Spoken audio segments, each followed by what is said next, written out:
Hey guys, what's up? Welcome to Manika IAS. Today we are going to see the third day of our current affairs series. We have already done two series. Try to go and see both the videos, and you will get an understanding what are the questions that UPSC can ask, and those current affairs has been in news for the last 1.5 years. Okay, so let's start with this third day of your current affairs series, and the topics that we are going to take is around 10 numbers.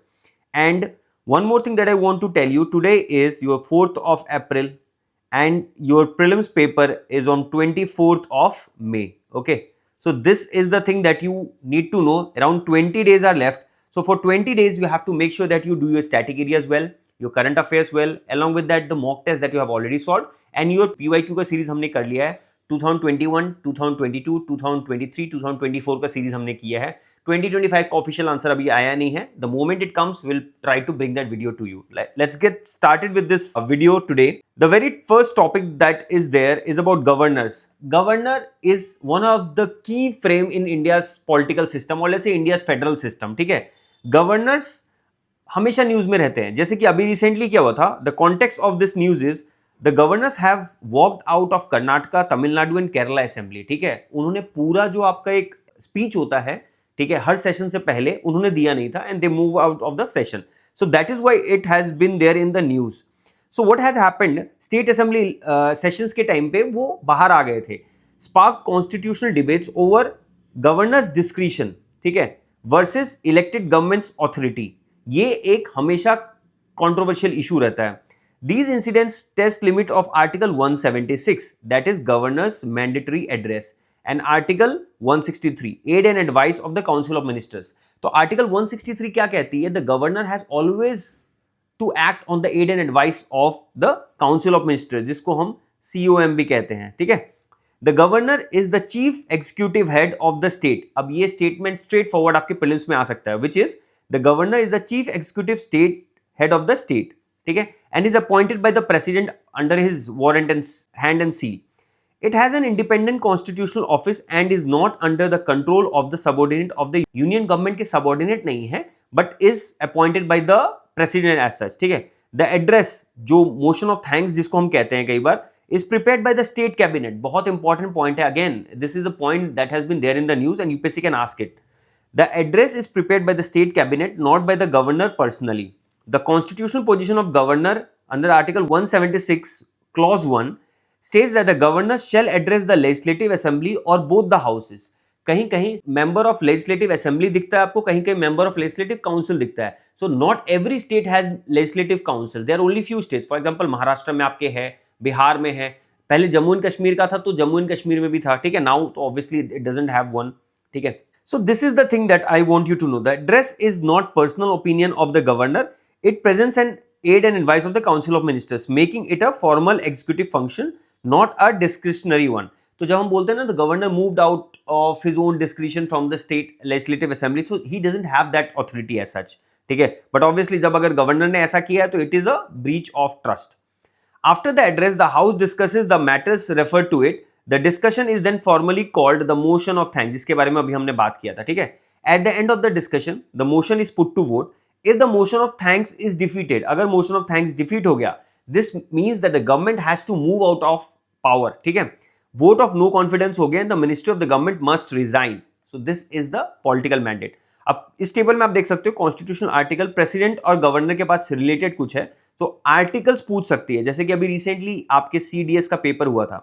CDS के paper में directly UPSC ने क्या पूछा है, directly constitutional articles पूछ दिया है. ठीक है, so that's why it is important that you pay attention to this. Constitutional Article 87 is related to the President. Article 176 is related to the Governor. Mandatory address, first session after Lok Sabha election and first session each year.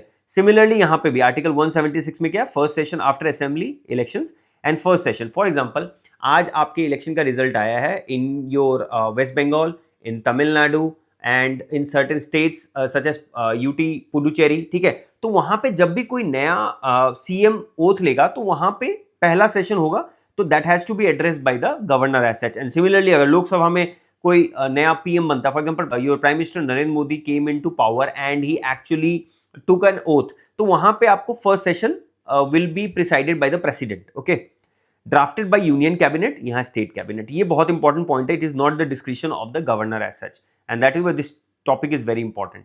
Let's look into the next topic is Shiksha Patri द्विशताब्दी। द्विशताब्दी मतलब twice, मतलब 100, द्विशताब्दी शिक्षा पत्री महोत्सव। So prime minister Modi address the शिक्षा पत्री द्विशताब्दी महोत्सव। This marks 200 years, ठीक है। The शिक्षा पत्री is a sacred text bye भगवान स्वामी नारायण इन 1826। ये एक इंपॉर्टेंट फैक्ट है जो आपको पता रहना चाहिए। Consist of around 200 concise Sanskrit versus that lay down moral, ethical principles that a person has to live by during his life. So that is why this question is very important, because Prime Minister Modi addressed the Shiksha Patri Dwishatabdi Mahotsav, ठीक है। Topic we have, topic third is Gyan Bharatam mission, GBM जिसको कहते हैं, ठीक है। ज्ञान Bharatam mission में basically क्या है, जो भी आपके स्क्रिप्ट है, जो भी मैन्यूस्क्रिप्ट है, इंडिया के पुराने मैन्यूस्क्रिप्ट्स हैं, उसको डिजिटल फॉर्म में प्रिजर्व करने की कोशिश की जा रही है। क्योंकि देखो, अगर कोई भी पेपर है या कोई भी लीफ के ऊपर लिखा हुआ है, तो over a period of time these things has their life time, right, तो वो डिग्रेड हो जाएगी। But with the help of Gyan Bharatam mission, government can actually preserve it in digital form, ठीक है। Digitalize 1 crore manuscripts in the next 5 years. So that's why this topic is very important. Next topic, PM Swanidhi. This has already been asked in your CDS paper, Combined Defense Service paper, जो अप्रैल में हुई है, उसमें ये already question पूछा गया है PM Svanidhi के बारे में, PM मित्रा के बारे में। So any scheme which has PM as the pretext, make sure that you do it, क्योंकि बहुत सारे क्वेश्चन इस बेसिस पे आए हुए हैं, ठीक है। तो prime minister street vendors Atmanirbhar Nidhi scheme, ठीक है। Prime minister launch the PM Svanidhi credit card for street vendors. ये है किसके लिए? सबसे पहला इसका जो मेन इंपॉर्टेंट मैंडेट है, it is for the street vendors. The next is eligibility criteria. तो पहले से ये चल रहा है स्कीम, तो जिन्होंने भी पहले लोन लिए हुए वो अगर वापस कर दिए हैं तो उनको ये दिया जाएगा, ठीक है। क्रेडिट लिमिट कितना है? It will have a RuPay retail personal credit limit up to ₹30,000 limit, ठीक है। Launch in 2020 as a central sector scheme. अब ये 2020 में लॉन्च किया गया है। देखो, CDS का पेपर इतना ट्रिकी नहीं था, ठीक है, but in UPSC it can give you some tricky statement. So अभी आपको लगेगा यार अभी तो रिलीज नहीं किया होगा, ठीक है, but it is launch in 2020। So this is very important. And again, the another important point is the implementation is by MoHUA and Department of Financial Services, DFS. So MoHUA is Ministry of Housing and Urban Affairs, ठीक है। Let's move on to the next topic. Number 5 is about Pension Fund Regulatory and Development Authority, PFRDA, ठीक है। Basically it's a जैसे सेबी हो गया आपका money market, capital market, stock markets के लिए, ठीक है, वैसे PFRDA हो गया आपका बेसिकली पेंशन फंड को रेगुलेट करने के लिए। तो PFRDA has constituted a committee for strategic asset allocation and risk governance, इसको सर्ग कहते हैं, ठीक है, chaired by Narayan Ramchandra. Again, this can be asked in your prelims examination. To review the national pension system, and SARG is constituted to strengthen the investment architecture of NPS to support the long-term retirement, wealth creation, etc. ठीक है। PFRDA was established in 2003. Again, a very important point. UPSC has a habit of asking these when this body was established. तो आप ये देखना, PFRDA was established in 2003 and it was granted statutory मतलब by an act of parliament. और यहाँ पे act कौन सा है? PFRDA Act, ठीक है। To promote old age income by establishing, developing and regulating pension funds. तो basically regulate pension funds को कैसे किया जा रहा है? PFRDA द्वारा, ठीक है। And it works under Ministry of Finance. So that is the few things that I want you to know, and if this question comes, you will be able to do it. Next topic is science and technology, and basically about your health and wellness से related है, and it is about Nipah virus was there in news because there were certain cases that came in West Bengal, ठीक है। So the context is National Center for Disease Control NCDC confirmed cases of Nipah virus in West Bengal. Nipah virus है क्या? It's a zoonotic disease. क्या होती है? It spread from animals to humans, and that is a zoonotic disease. Natural reservoir कौन से होते हैं इनके? Fruit bats. तो जो इनिशियली हुआ था वो बैट से आया था, ठीक है।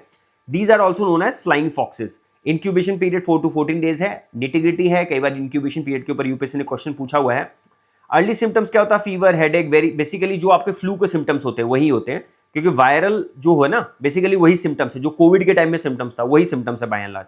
Transmission is very important, it is from animal to human, direct contact with the infected bat और पिग्स, और consumption of raw date palm और फ्रूट कंटामिनेटेड बाय बैट्स, ठीक है। Also human to human contact is there, तभी कभी भी आप Nipah virus अगर देखोगे एक को अगर हो गया है तो जो भी उसके रिलेटेड ट्रेस में आए हैं उन ह्यूमंस को भी आइसोलेट किया जाता है। First identified in 1999 in Malaysia and Singapore and from bats to pigs to humans, ठीक है। that is how it has been there. So Nipah virus is a very important topic and it can come in your prelims examination. Let's move on to the next topic is about polar vortex. Context यही है, a powerful winter storm has hit US basically. और New York में कुछ there were certain warnings given by the government there that it can have some impact. So it's basically that people has to live in their houses. अब polar vortex है क्या? It is a low pressure zone, low pressure, ठीक है। High pressure में क्या होता है, wind comes down, low pressure में क्या होता है, विंड गोज अप, ठीक है।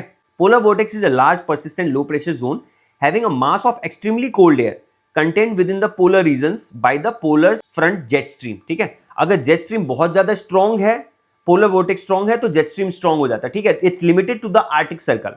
Direction of rotation, it rotates counter clockwise in the north pole and clockwise at the south pole, ठीक है। तो नॉर्थर्न डायरेक्शन में एंटी क्लॉकवाइज मूव हो रहे हैं। Again this is a very important point and UPSC can ask it. Factors responsible for this formation, temperature gradients, your earth's rotation, जो Coriolis force है हमने देखा है पहले भी, कोरिलियस force is zero at the equator and maximum at the poles, ठीक है। So coriolis force plays a very important role. Pressure gradient force and jet stream obviously हमने अभी डिस्कस किया है, ठीक है।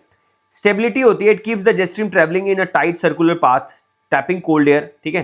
टाइप्स ऑफ पोलर वोर्टेक्स, एक हो गया ट्रोपोस्फेयर, हमने पहले भी देखा है, troposphere is a layer which is close to the earth, terrestrial जिसको कहते हैं, and stratosphere which is after troposphere, ठीक है। तो पहले ट्रोपोस्फेयर, स्ट्रेटोस्फेयर, मीसोस्फेयर, एक्सोस्फेयर, ठीक है, उस तरीके से स्ट्रेटिफाइड है।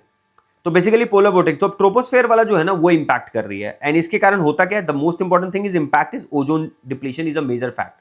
ओजोन डिप्लीशन होगा तो आपके basically skin cancers, global warming, those kind of things can happen, ठीक है।